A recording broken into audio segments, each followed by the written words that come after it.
요나가 물고기 뱃속에서 그의 하나님 여호와께 기도하여 이르되 내가 받는 고난으로 말미암아 여호와께 불러 아뢰었더니 주께서 내게 대답하셨고 내가 스올의 뱃속에서 부르짖었더니 주께서 내 음성을 들으셨나이다. 주께서 나를 깊은 바다 가운데에 던지셨으므로 큰 물이 나를 둘렀고 주의 파도와 큰 물결이 다 내 위에 넘쳤나이다. 내가 말하기를 내가 주의 목전에서 쫓겨났을지라도 다시 주의 성전을 바라보겠다 하였나이다. 물이 나를 영혼까지 둘러싸우며 깊음이 나를 에워싸고 바다 풀이 내 머리를 감쌌나이다. 내가 산의 뿌리까지 내려갔사오며 땅이 그 빗장으로 나를 오래도록 막았사오나 나의 하나님 여호와여 주께서 내 생명을 구덩이에서 건지셨나이다. 내 영혼이 내 속에서 피곤할 때에 내가 여호와를 생각하였더니 내 기도가 주께 이르렀사오며 주의 성전에 미쳤나이다. 거짓되고 헛된 것을 숭상하는 모든 자는 자기에게 베푸신 은혜를 버렸사오나 나는 감사하는 목소리로 주께 제사를 드리며 나의 서원을 주께 갚겠나이다. 구원은 여호와께 속하였나이다 아니라 여호와께서 그 물고기에게 말씀하심에 요나를 육지에 토하니라. 아멘.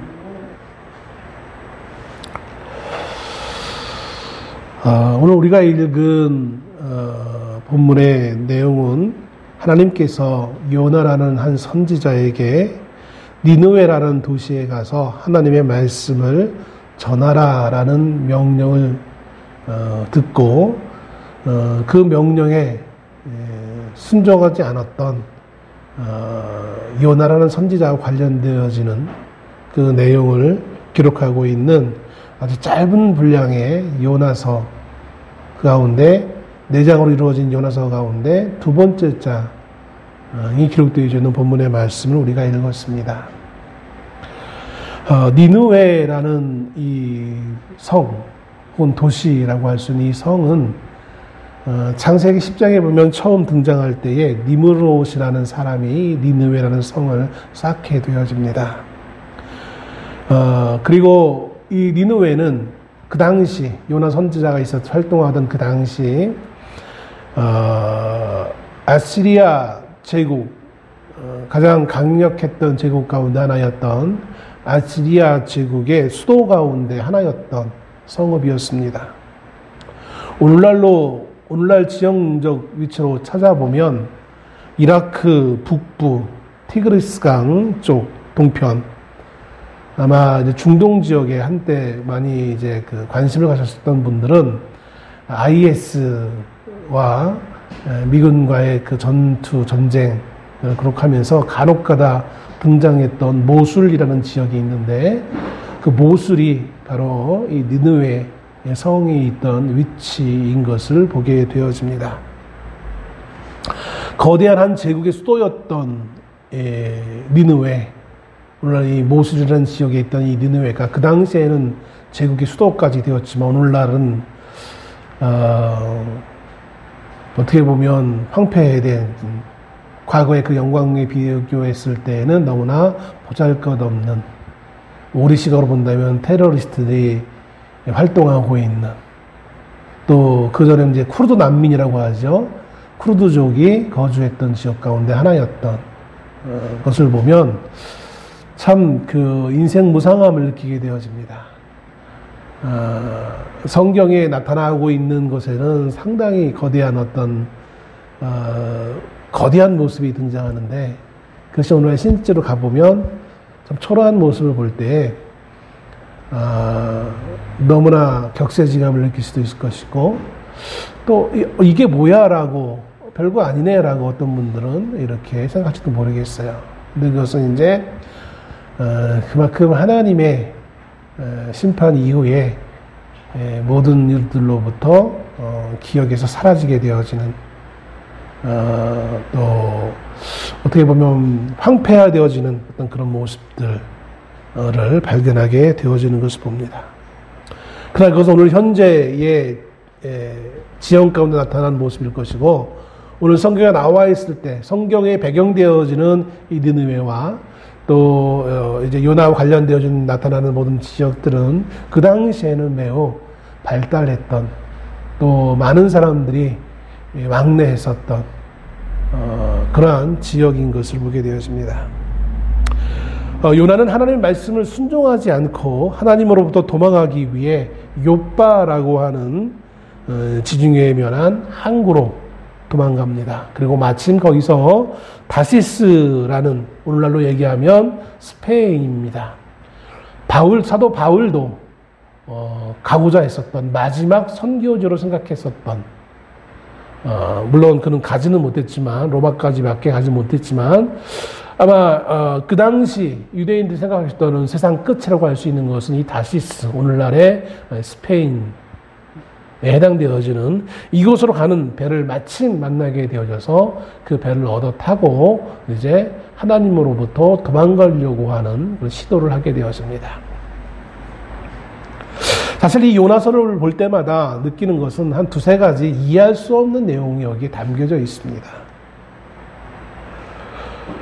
왜 하나님은 하나님의 백성인 이스라엘이 아닌 이방 민족인 니느웨에 가서 하나님의 말씀을 전하라 하셨을까? 하나님의 백성들이 하나님의 말씀을 듣는 것은 지극히 당연하지만 하나님의 백성이 아닌 저 이방인들에게 하나님의 말씀을 전달드렸을 때 과연 그들이 하나님의 말씀을 받아들일 수 있을까요? 그런데도 하나님은 이방인들에게 뜬금없이 하나님의 말씀을 전하라고 요나에게 말씀을 하신다는 것이죠. 그리고 왜 또 다른 것은 요나는 하나님께 순종하지 않고 하나님으로부터 도망가려 했을까? 이것은 하나님에 대한 오해와 함께 선택되어진, 요나가 선택한 어떤 그런 경우일 것인데 왜 그런 모습을 요나는 보이고 있는 것일까? 물론 오늘 말씀 가운데 어렴풋이 이제 시간이 되어지면 이 부분은 조금 다를 수도 있을 수 있겠지만 아무튼 두세 가지, 그 말고도 두세 가지 이상 이해할 수 없는 내용들이 요나서에는 등장하는 것을 보게 되었습니다. 분량은 짧은데 그 당시 이해할 수 없는, 그 당시의 어떤 그런 그 관념으로 본다면 이해할 수 없는, 물론 오늘날은 그럼 이해할 수 있느냐? 많은 학자들의 연구에 의해서 묵상 가운데 이런 이유 때문에 이랬을 것이다 라고 설교는 되어지고 있지만 그럼에도 불구하고 이해할 수 없는, 완벽하게 이해할 수 없는, 우리는 결과를 알고 보니까 그렇게 말하고는 있지만 그럼에도 불구하고 그것이 좀 완벽하다라고 이해할 수 있다라고 하기에는 좀 부족한 면이 없지 않아 있는 그런 이해할 수 없는 내용들이 몇 가지 숨겨져 있는 것을 보게 되어집니다. 뭐 그거는 이제 시간 관계상 다음에 다룰 수 있는 기회가 있다면 다루기로 하고요. 오늘은 본문에 해당되어지는 말씀만 한번 보려고 합니다. 다시 이제 요나, 오늘 본문에 요나에 관련되어진 것을 다시 집중해 본다면 요나는 하나님을 피하고자 항구에 갔는데 마침 또 가장 멀리 떨어진 지역에 가는 배를 만났어요. 그 배를 만나고 그 배를 얻어 탈 수 있었어요. 그리고 그는 그 배의 가장 밑바닥에 들어가서 이제 안심을 하고 아주 깊은 잠에 빠지게 되어집니다. 여기까지만 놓고 보면 요나의 의도함이 매우 잘 이루어지는 것 같이 보여요. 그의 계획이 정말 잘 되어지는 것 같이 느껴진단 말인 것이죠. 어떻게 그렇게 딱딱 아구가 맞는다고 하죠? 계획하지도 않았는데 딱 갔는데 마침 항구에 마침 떠나려고 하는 배도 만났고 또 그 배에 어떻게 처음부터 타기로 했던 사람도 아닌데 거기에 타게 되어지고 야 정말 이게 잘 맞아 떨어진다. 뭐 일반인 보통 사람들은 야 운이 좋다라고 할 수 있고 믿는 사람들의 시각으로 본다면 아유 하나님의 은혜다. 하나님의 뜻을 거역하면서 하나님을 도망치려고 하는 사람이 아유 하나님의 은혜다라고 이렇게 말하는 이상한 현상이 이루어지는 것을 봅니다. 사실 이 이상한 현상은요 우리에게도 종종 일어납니다. 우리가 하나님을 거역하면서 하나님을 신뢰하지 않으면서 하나님 감사합니다라고 하는 이상한 생각들을 하며 살아가시는 믿는 분들이 너무나 많은 것을 보게 되었습니다. 결국은 그것은 결론적으로 말씀드린다면 그것은 하나님의 뜻이 아니에요. 하나님의 은혜가 아니에요. 물론 아주 큰 그림을 본다면 은혜일 수는 있겠지만 그러나 그것 자체에는 사실은 은혜는 아니에요. 성경은 사랑하는 백성에게 하나님이 징계를 하신다고 하고 있어요. 근데 징계가 없다는 것은 사랑받는 백성이 아니라는 것이겠죠.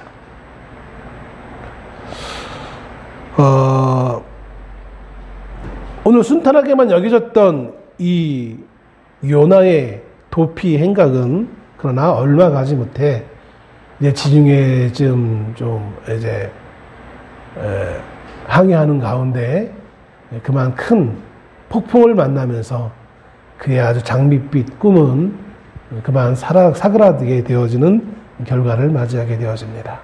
얼마나 그 폭풍이 심했는지 그 배를 전문가잖아요. 그 배를 몰던 선장과 선원들이 당황하여서 어찌할 바를 알지 못하는 상황에까지 직면하게 되었습니다.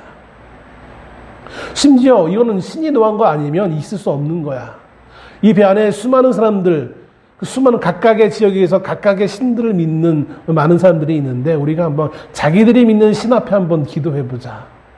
그리고 한번 제비를 뽑아보자. 누구 때문인지.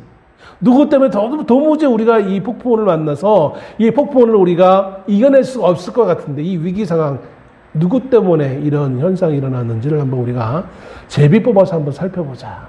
라고 말할 정도로 정말 심각한 상황에 직면하게 되어집니다. 그리고 그 제비 뽑기에 잠을 자다 갑자기 끌려왔던 이 요나가 제비 뽑기에 그만 당첨되어지는 결과를 맞이하게 되어지죠. 그리고 이제 어쩔 수 없이 요나는 자초지경을 이야기하고 아마 자신 때문에 하나님이 자신으로 하여금 도망 못 가도록 하기 위해 이렇게 폭풍우를 일으킨 것 같다라고 하면서 자신을 바다에 던져달라라고 이렇게 요청하는 것을 봅니다.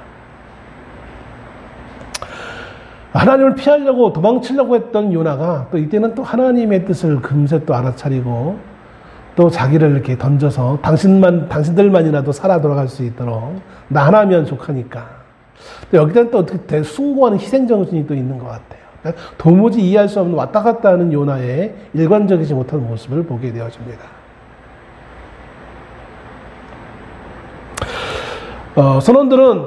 선장과 선원들은 만류하며 인류애를 발휘하여서 그걸 막으려고 했죠. 그러나 도무지 폭풍우가 잔잔해지지 않으려고 하니까 어쩔 수 없이 그들도 긴가민가 하면서 요나를 바다에 던집니다. 그리고 놀랍게도 요나가 바다에 빠진 다음에는 폭풍우가 언제 그랬었느냐 라고 생각할 정도로 잔잔해지고 그 배는 사라집니다. 자, 문제는 이제 요나에게 있어요. 바다 한가운데 던져진 요나. 그가 제 아무리 수영에 자신 있다 할지라도 살아날 수 있겠습니까? 바다 한가운데서. 저 같은 경우야 수영 못하니까 던지자마자 바로 그냥 목숨이 끝나는 거지만 모르겠어요. 요나는 얼마나 수영을 잘했는지 모르겠지만 아무튼 바다에 던져졌고 그저 이제 아마 모든 것을 포기하며 요나는 바닷속에 던짐을 받았을 것입니다. 그런데 참 놀랍게도 하나님은 바다에 던져진 요나를 위해서 한 가지를 이제 준비하십니다. 그게 뭐냐면 바로 오늘 성경의 2장 오늘 본문 바로 앞절에 1장 마지막 절인 17절에 큰 물고기를 예비하셨다라고 기록합니다. 하나님은 요나를 위하여서 하나님 앞에 불순종하고 하나님으로부터 떠나려고 했었던 요나를 위하여서 큰 물고기를 예비하셨다는 겁니다.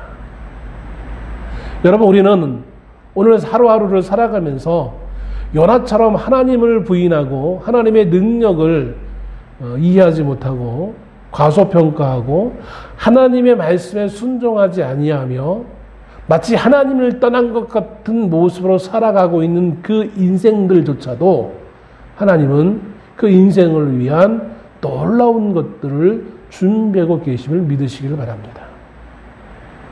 그것이 저와 여러분이 지금 이 땅에 살아갈 수 있는 이유가 될 것입니다.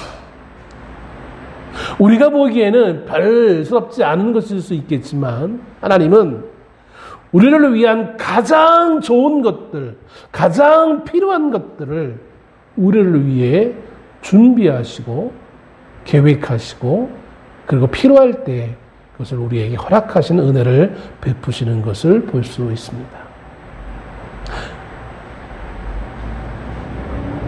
오늘 요나에게 준비한 것은 큰 물고기였어요. 주일학교 아이들은 이것을 큰 고래로 잘못 예전에는 배웠어요.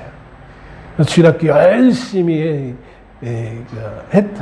활동했던 아이들은 그래서 예전에 70년대 80년대 누구나 다 물어보면 큰 고래, 그게 얼마나 잘못된 교육이 늦게까지 주일학교 이제 7, 8살 때 배웠던, 아니 유치원, 좀 더 빠른 애들 유치원 때 5, 6살 배웠던 그 기억이 20, 30대까지 그대로 가가지고 성경이 분명히 큰 물고기인데도 불구하고 다 큰 다음에도 고래로 알고 있는 분들이 참 많았어요.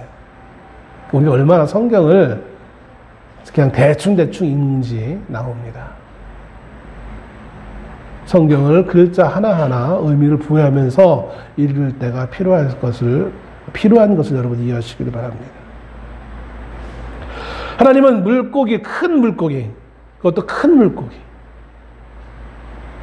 이게 어떻게 가능해? 라고 우리가 과학적으로 어떻게 가능해? 라고 질문을 하신다면 성경은 과학이 아니에요. 실제로 바다에는 큰 물고기들이 많이 있어요. 하나님이 준비하신 그 큰 물고기가 요나를 삼키게 하셨다. 물고기가 원해서 요나를 삼킨 게 아니라 하나님이 삼키게 하셨어요.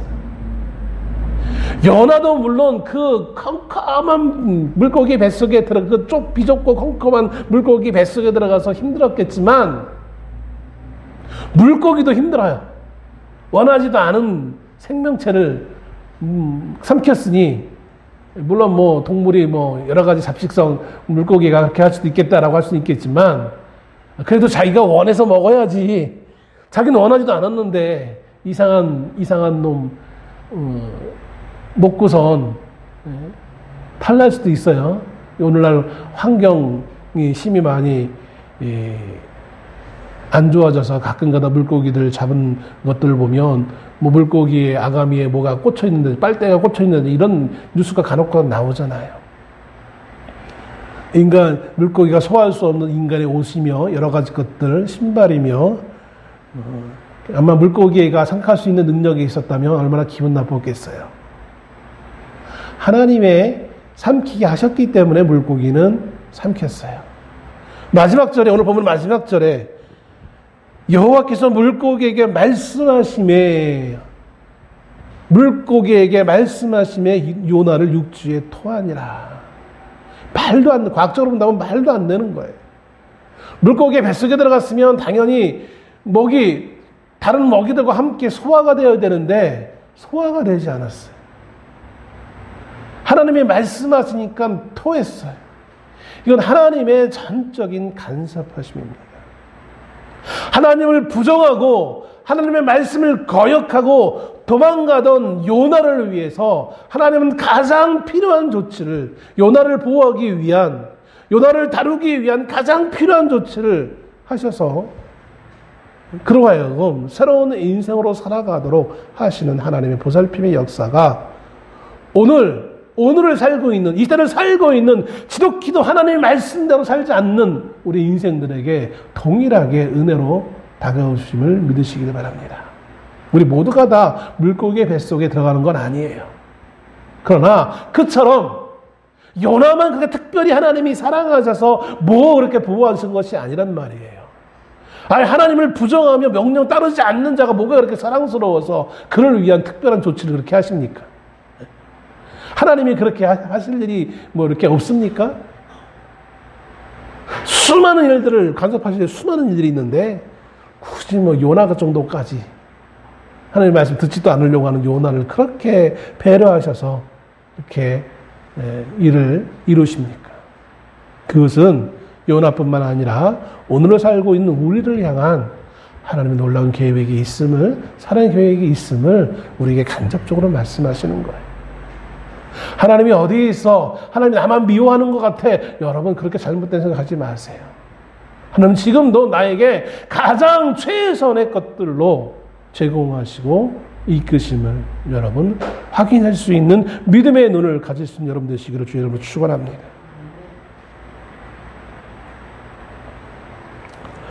본문은 이제 그 이후의 일을 말하고 있는 거예요. 물고기 뱃속에 들어가서 있었던 그 기간 동안에 일어난 그 사건을 기록해 주고 있어요. 근데 오늘 본문은 그 사건이라고 하기에는 조금 맞지 않고 요나가 물고기 뱃속에 들어가서 나올 때까지 3일 밤낮을 지냈다라고 성경은 말해주고 있습니다. 그 3일 밤낮 동안 요나가 무엇을 했을까요? 어떤 일을 했을까요? 뭐 깜깜한 뱃속에서 두렵고 무섭기도 하고 그 할 일이 뭐 있겠어요? 다른 게 아니라 아마 그는 자신을 돌아봤을 것입니다. 자신의 인생을, 자신의 하나님의 말씀을 듣고 다시스로 가라고, 니느웨로 가라고 하는 그 하나님의 말씀을 들은 이후에 그가 다시스로 가려고 했던 그 선택을 하고 도망가는 과정 가운데 이 폭풍을 만나게 되어지고 결국은 이 물고기 뱃속에, 거기가 물고기 뱃속이라고 알았을지 몰랐을지 모르겠어요. 처음에 그가 물에 빠졌을 때 정신을 차리고 있는지 아니면 이제 물을 좀 어느 정도 마시고 기절했는지는 모르겠지만 아무튼 그 깜깜한 그 좁은 공간에서 그는 그 짧은 순간에 자신의 삶을 돌아봤을 거예요. 그러면서 자연스럽게 하나님을 기억했을 것입니다. 그리고 아마 오늘 본문의 내용을 통해 보면 자신은 그렇게 하나님을 거역하고 불순종하고 도망가려고 했지만 그럼에도 불구하고 그가 벗어날 수 없는 하나님의 손길을 알게 되어지고 그 하나님의 손길을 알게 되어지면 자연스럽게 이어지는 것이 뭐냐면 하나님의 은혜와 하나님의 선하신 역사하심을 자연스럽게 받아들일 수밖에 없다는 것이죠. 그리고 그 가운데 이제 그는 하나님의 구원하심에 대한 소망을 갖게 되어지고 거기에서 하나님 앞에 이제 회개하며 기도합니다. 그 회개와 기도의 내용이 오늘 본문의 말씀이에요. 하나의 사건이 아니라 요나가 그 3일 밤낮을 있으면서 경험했던 하나님의 은혜와 그 사랑 가운데 또 구원하심에 대한 소망 가운데 하나님 앞에 회개하며 기도하는 기도의 내용이 오늘 이 짧은 2장의 내용인 것을 보게 되었습니다. 이 요나가 3일 밤낮 물고기 뱃속에서 있었던 이 개인적 경험은 단지 개인적 경험일 뿐만 아니라 구속사적인 관점에서 예수님의 죽으심과 부활하심을 예표하는 것으로 언급되어지고 있는 것을 보게 되었습니다. 신약 성경에 보면 예수님께서 이 사건을 말하면서 요나의 표적이라고 말씀하십니다.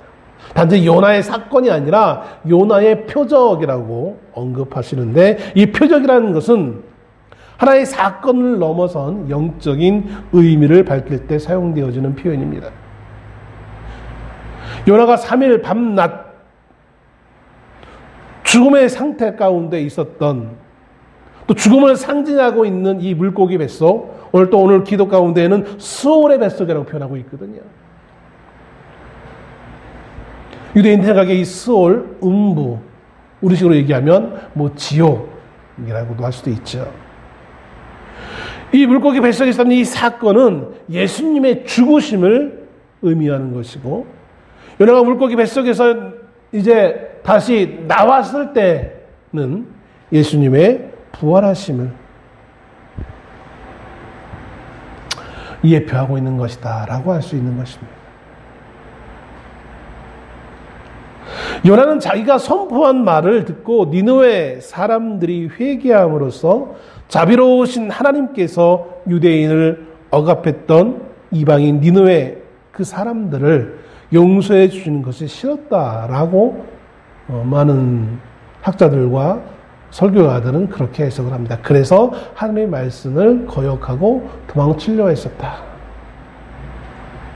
그래서 그는 자신의 사명을 저버리고 하나님의 얼굴을 피해 도망하였던 것이다 라고 해석을 합니다. 반면에 예수님은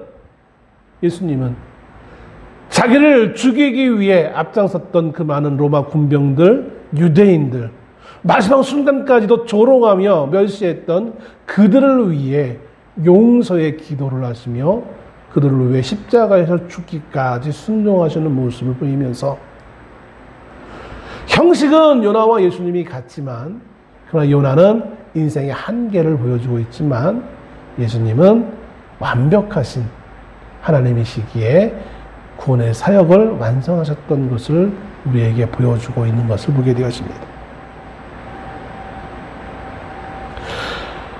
오늘 요나의 이 도피 행각은 그 당시 유대인들이 하나님에 대한 수준을 그대로 우리에게 보여주고 있습니다. 절대적인 하나님의 말씀에 대한 인간 편에서의 모습인 것입니다. 이것은 단지 순종했다 혹은 불순종했다의 문제가 아닙니다. 결과로서의 문제를 우리에게 보여주고 있는 것이 아닙니다. 하나님에 대한 그 당시 유대인들, 요나를 대표로 하는 그 당시 유대인들의 보편적인 하나님 앞에서의 모습을 우리에게 교훈하고 있는 것입니다. 선지자로 부름 받을 그 위치에 있는 사람조차도 하나님을 피할 수 있는 것처럼 착각하고 있었고 하나님의 말씀을 거역해도 된다라는 생각을 도무지 유대인이라면 있을 수 없는 감히 그럴 수 없는 그 행동을 스스럼 없이 내 뜻에 맞지 않는다고 해서 이게 참 이해할 수 없는 부분이에요. 내 뜻에 맞지 않는다고 해서 하나님이 직접 명령하신 것을 거역하고 도망가려고 했던 이 요나의 모습을 어떻게 우리가 이해할 수 있습니까? 그냥 요나의 감정이 우리 민족의 원수 저들이 용서받는 거 싫어 라고 너무 단편적으로 그래서 도망갔다라고 이해하기에는 유대인들에게 있어서 하나님의 절대적인 말씀을 그렇게 가볍게 여기는 게 이게 맞는 걸까? 단순하게 우리가 이렇게 해석해서 넘어가는 게 맞는 걸까 할 정도로 너무나 심각한 의미가 있는 것을 보게 되었습니다. 이스라엘 백성들의 삶 가운데서 이제 하나님과 그 하나님의 말씀은 더 이상 절대적인 것이 되지 못했습니다. 극단적으로 표현하자면 이스라엘 백성들은 하나님으로부터 자유로워진 상태가 되었던 것입니다. 하나님은 이스라엘 백성들과 늘 함께 하셨고 하나님은 이스라엘 백성들의 하나님이시고 이스라엘은 하나님의 백성이었어요. 이스라엘 백성들에게는 그들의 하나님이었고 하나님에게서는 이스라엘은 내 백성이었어요. 근데 더 이상 이스라엘 사람들의 입장에서는 그 하나님이 그들의 하나님이 아닌 것 같이 되어지는 현실적인 삶을 살고 있다는 것입니다. 다시 말씀드린다면 그냥 필요할 때만 찾는 거예요. 필요할 때만. 하나님의 말씀은 이제 더 이상 절대적인 가치를 가지고 있지 못했어요. 마치 우리가 신년이 되어지면 영하다고 하는 어떤 점쟁이한테 가서 점을 한번 보고 그게 내 기분에 맞으면 그래 기분 좋아 올해 이런 일이 있겠군 기대하면서 또 기분 나쁜 일이 있으면 좀 찜찜하기는 하지만 에이 그런 게 뭐 있어 뭐 그냥 남들이 보는 그런 하나의 그 신년 행사지 하면서 이렇게 애써 무시했던 것처럼 하나님의 말씀이 마치 그런 점쟁이들의 말들처럼 점쟁이들의 그 점괘처럼 더 이상 이스라엘 백성들에게 절대적인 것이 못 되어지고 내 생각과 내 뜻이 절대적인 의미가 있는 걸로 그렇게 여기며 이스라엘 백성들은 살아가고 있던 그 시대였다는 것입니다.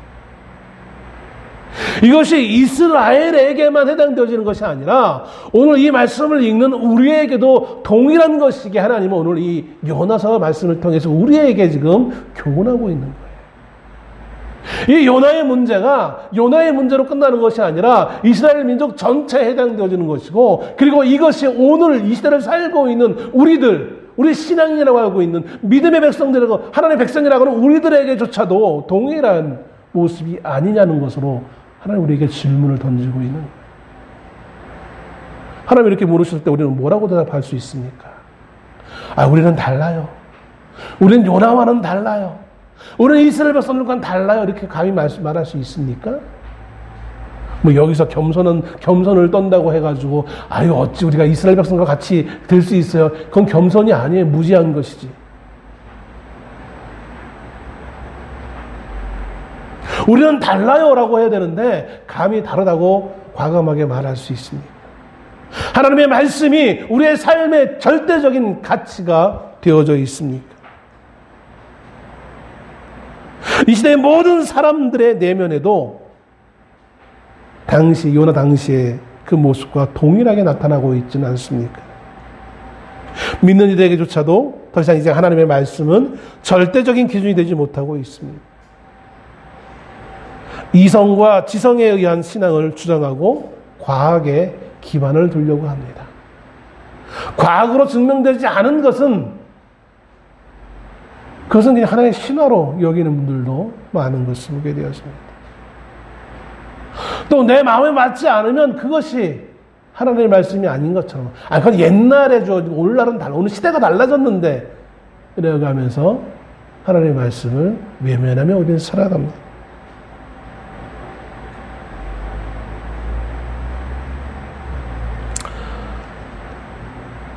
이제 얘기하면 또 시간이 가니까 넘어가자.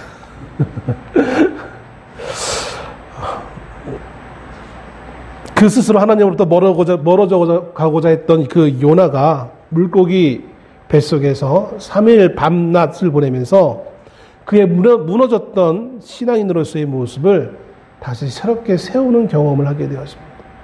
절망의 자리에서, 죽음의 자리에서, 어둠의 자리에서 그는 그의 신앙을 새롭게 세웁니다.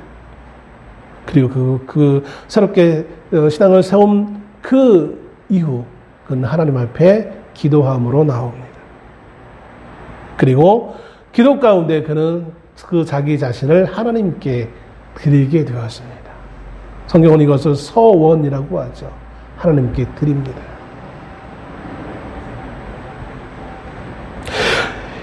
오늘 본문은 요나가 구원으로 인하여서 기도를 드림으로써 하나님 앞에서 소원해졌던 하나님과의 관계가 단절된 것 같이 보여졌던 그 순간, 요나의 입장에서는 단절된 것 같이 느껴졌지만 그러나 하나님의 입장에서는 단절이 아니라 다시 새롭게 하시고자 하는 그 과정 가운데 있었던, 그래서 마침내 그 관계가 회복되어진 그 모습을 우리에게 보여줍니다. 그리고 그 관계의 회복은 요나로 하여금 다음 3장에서 요나 3장에서 니느웨에 가서 하나님의 말씀대로 니느웨 성 사람들에게 회개를 외치게 하는 그 모습으로 이어지는 것을 보게 되었습니다. 그렇습니다. 요나는 물고기의 뱃속에서 변화를 가져 맞게 되어집니다. 그는 새로운 마음가짐을 가지게 되어집니다. 과거 방종하여 하나님께로부터 피할 수 있으리라 생각했던 그 요나는 그는 하나님으로부터 도망가는 자가 되어졌습니다. 그러나 이제 좁은 곳에 갇혀있는 그 동안 그는 기도하게 되어졌고 진심으로 하나님 앞에 나아가게 되어진 것입니다. 우리의 억눌림이 때로는, 우리의 갇힘이 때로는 하나님을 향한 얼마나 큰 유익이 될지도 몰라요. 우리의 실패가, 우리의 무너짐이, 우리의 육신의 무너짐이 우리의 영혼이 새로워지는 놀라운 은혜가 될 수도 있음을 여러분 잊지 마시길 바랍니다.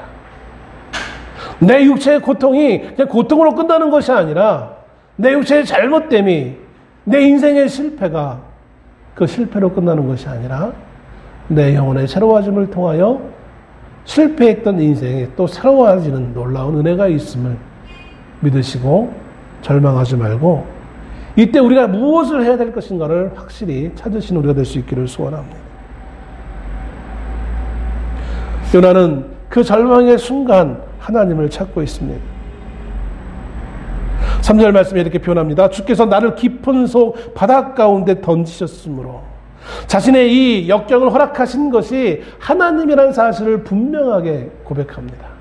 이것은 단지 왜 나에게 이런 역경을 주셨어요? 왜 나에게 고통을 주셨어요? 하나님을 원망하기 위한 것이 아니라, 여기는 어떤 비밀을 쓰는 것이 있냐면, 하나님이 나에게 역경을 주신 것처럼 이 역경에서 일어날 수 있게 하시는 그 분도 하나님이 아니고서는 할 수 없다라는 거예요. 내가 할 수 있는 게 아니라, 누군가의 도움을 받아서가 아니라 하나님이 던지셨으니까 하나님이 아니시면 다시 바로 세울 자가 없다라는 거예요. 물고기가 요나를 먹게 하셨으면 그 물고기 뱃속에 다시 나올 수 있는 것도 하나님이, 마지막 절에서 하나님이 명령하셔서 물고기 뱃속에서 요나가 나오게 되어지는 거죠.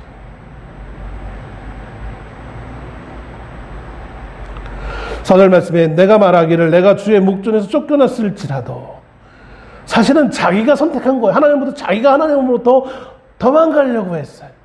그런데 그 도망가려고 했던 그 행동이 사실은 어떻게 됐냐면, 하나님 목전에서 쫓겨남을 받는, 하나님으로부터 징계를 받고 이제 죽게 되어지는 데까지 이르렀던 걸로 그는 받아들이게 되어지는 것을 봅니다. 그러나 그것이 절망으로 끝나는 것이 아니라 다시 주의 성전을 바라보겠다 하였나이다. 하나님으로부터 쫓겨남을 받았지만 그래도 나는 다시 하나님을 바라보겠다라는 거예요. 왜냐하면 던지신 이가 하나님이고 다시 건지실 이도 하나님이시니까. 불순종에서 쫓겨나는 꼴이 되어졌지만 하나님의 보호하심과 돌보심에서 이제 격리된 것 같이 보이지만, 그럼에도 사실은 하나님을 다시 돌아보겠다라는 거예요. 이게 믿음인 거예요. 내가 예수를 믿었는데 잘된 게 하나도 없네. 예수를 믿으면 잘 된다고 했는데 이거 다 가짜야, 거짓말이야, 해준 거 없어, 나 안 믿을래. 이게 믿음이 아니라, 되어진 건 없지만 그래도 지으신 분이 하나님이시기에 그래도 나는 하나님을 찾겠습니다 해요. 이게 믿음인 거예요. 그리고 여기에 하나님의 기적의 역사가 따르는 것을 보게 되어집니다. 5절에 보면 그가 얼마나 절망적인 상황이었는지를 표현합니다. 물이 나를 영혼까지 둘렀대요. 내 육체뿐만 아니라 본질적인 영혼에까지 물이 가득 찼다라고 표현합니다. 시적인 표현이죠. 기품이 나를 에워쌌고 바다 풀이 내 머리를 감쌌나이다. 산의 뿌리까지 내려갔대요. 완전히 죽은 자라는 사실을 표현하고 있는 것입니다. 그런데 놀라운 반전이 있는 건 7절에 내 영혼이 내 속에서 피곤할 때에, 피곤하다는 것은 단지 육체적인 피로가 아니라 완전히 압도되어진 것을 의미합니다. 완전히 그 죽음에 압도되어진, 그러니까 죽은 상태가 되었다라는 거예요. 근데 그때 내가 여호와를 생각하였더니 내 기도가 주께 이르렀사오며 주의 성전에 미쳤나이다. 내가 완전 실패하고 끝난 것 같은 그 상황이 되어졌는데 알고 보니까 거기에 하나님이 기다리고 계신 거예요. 하나님이 준비하신 것들이 있는 거예요. 그걸 발견하게 되어지는 거예요. 거짓되고 헛된 것을 숭상하는 모든 자는 자기에게 베푸신 은혜를 버렸사오나, 거짓된 것을 믿는 자들은 이미 하나님이 베푸신 그 모든 것들을 버렸지만 나는 감사하는 몫으로 주께 제사를 드리며, 이 땅에 수많은 살아가는 사람들 가운데 하나님을 신뢰하지 않고 믿지 않고 비웃으며 조롱하는 많은 사람들이 있습니다. 그들과 달리 우리는 마지막 순간에 하나님 앞에 감사함으로 나올 수 있는 은혜가 있기를 소원합니다. 거기에 하나님의 은혜의 손길이 있습니다. 구원이 있습니다. 그 구원은 단지 내가 믿고 내가 천국 간다라는 그 단순한 것만을 의미하는 것이 아니라, 그 구원이 우리로 하여금 우리의 삶을 살아가는 원동력이 되게 하는 거예요. 그 구원이 오늘 요나로 하여금 다시 하나님 앞에 서원하며 하나님의 말씀에 순종하며 하나님의 말씀대로 살아가게 되어지는 기본이 되어지는, 구원받았다 끝이 아니라 구원은 분명히 하나님께 있습니다. 내 능력과 누군가의 도움으로 있는 것이 아니라 구원은 하나님으로부터 주어집니다. 그리고 그 구원을 허락하신 그 하나님의 그 은혜는 단지 내가 구원받았다는 걸로 끝나는 것이 아니라 그 구원받음을 통하여 절대적인 하나님 말씀에 순종하며 이 땅에 살아가도록 하는 가장 기본적인 요소가 되어진다는 거예요. 우리가 왜 이 땅에 살아갑니까? 태어나서 살아가는 것이 아니라 우리가 구원받았기 때문에 살아가는 거예요. 하나님께로부터 구원받은 자이기에 오늘 우리가 하나님의 백성으로 하루하루 한순간순간을 살아가는 것이다, 이런 믿으시길 바랍니다. 그럴 때 여러분의 한순간한순간의 삶이 하나님의 일을 이루며 살아가는 삶이 되어질 것입니다. 하나님과 함께하는 능력의 삶이 되어질 것입니다. 기도하겠습니다.